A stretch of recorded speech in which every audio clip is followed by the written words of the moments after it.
Alright, here we go. We're gonna start off with Metal Man here, this dentist-looking asshole. And Metal Man is also actually one of the first bosses people go up against for two reasons. One, Metal Man's easy as shit, and also, his weapon is freaking the most OP weapon in all of Mega Man, so. And also, his stage's pretty cool, and his theme is kick-ass. Watch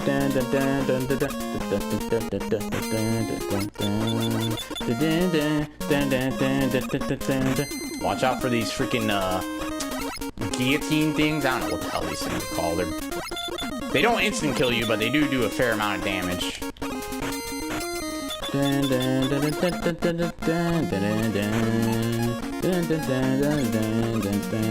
And here I usually use the time stopper because in this hallway there's infinitely spawning enemies that come out of nowhere, but if I use that then it's freaking no trouble at all.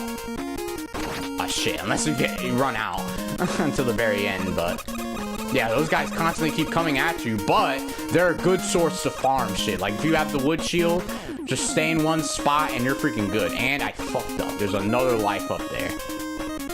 I don't need it. I don't need it, to be honest. Look at that. I have full E-tanks, by the way. The maximum amount of E-tanks you can carry is 4. Or at least in this Mega Man game. The later ones you can carry as many as you want.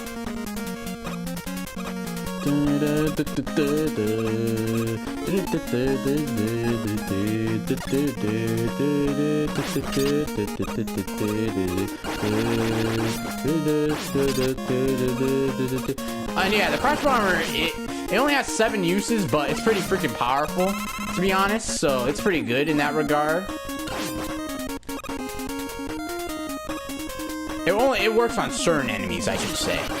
And it instant kills those guys. See, these guys, if you hit them once, then they'll just break apart and they'll be rebuilt again. You have to hit them a second time, and they have a chance of damaging you. But if you just use a Crash Bomber like that, they're freaking wimps. So, there you go. And there's another E-tank down there, but again, I don't freaking need it, so I'm just gonna use item 2, skip all these assholes. These guys can be killed by the quick boomerang, I believe, but they're annoying, so I just did that. That's what I usually do. But right, yeah, we're already on Metal Man, and Metal Man's stage is pretty easy, to be honest, and his theme is kick-ass. His stage does look pretty awesome, though, I'm not gonna lie.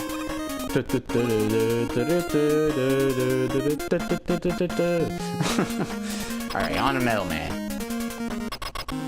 To be honest, Metal Man, he's not the easiest boss at times, but if you can figure out his pattern, he's not too bad. It's like all bosses, you know, but if you don't know what you're doing, unlike Flash Man, where all you have to do is just, you know, shoot him, and every once in a while he run into and get a cheap shot, Metal Man can just spam the shit out of you. Like here, he's just freaking crap out of me, but he takes a lot of damage, so.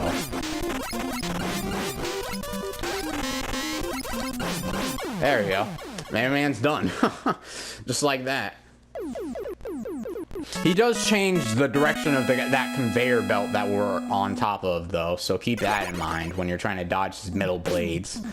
And speaking of his metal blades, we now have the most OP weapon in the entire Mega Man series, the Metal Blade.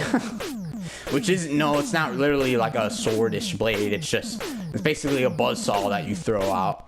But it's pretty freaking OP as shit, and to be honest, I usually don't go for Metal Man sometimes first, but because mainly the Metal Blades are so overpowered that you kind of get tired of using them after a while, because they can pretty much kill all the enemies with ease, you know?